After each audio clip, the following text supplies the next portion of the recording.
Hey guys, the GoPro quit working on me this morning, so we're going to have to use my phone.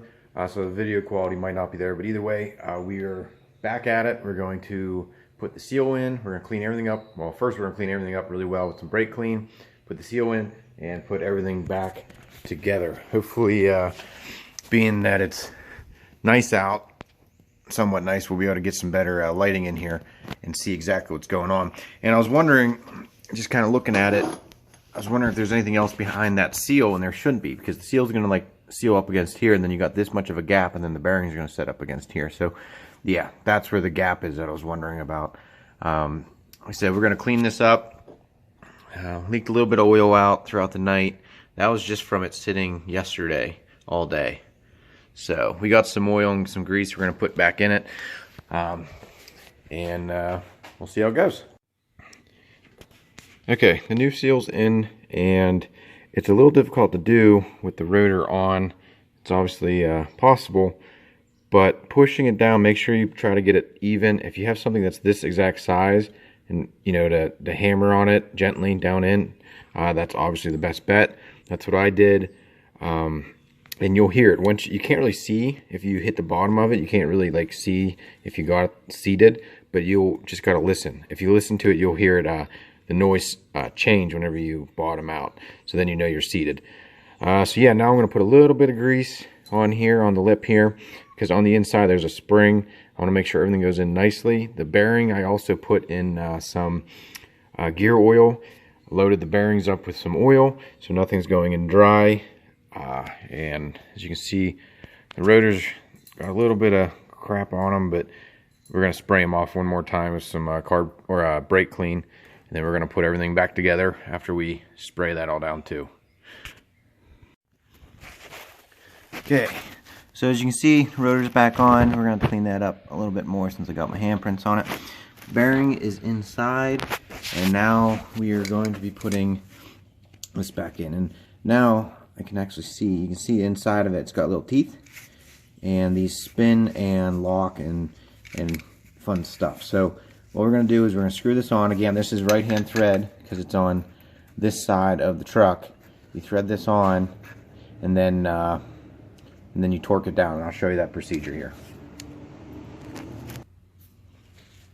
Okay, also, as you can see on here, you got that little tang right there, and it goes right in here. So it only goes in one way, so it's easy enough.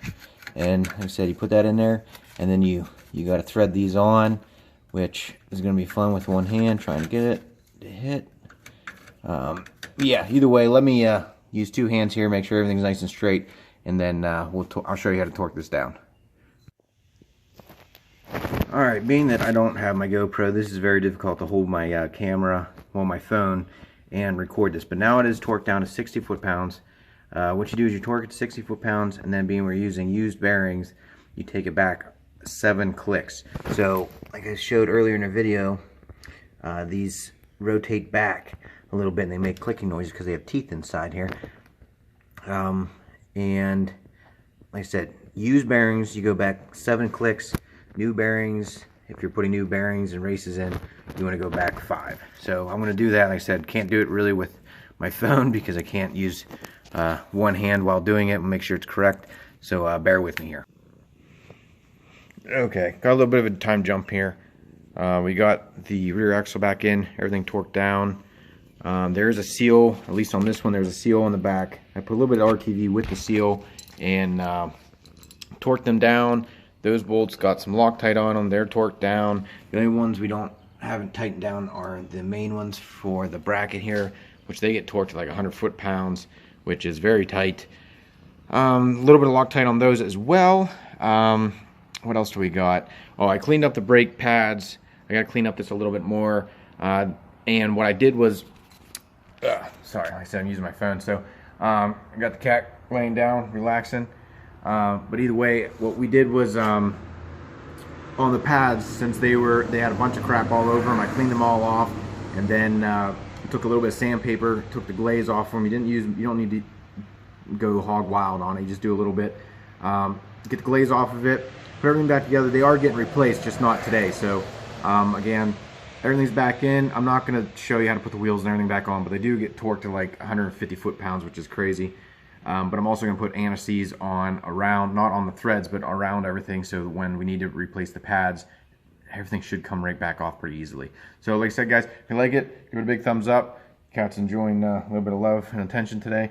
But either way, if you guys like it, subscribe, and we'll catch you on the next one. All right, see you guys.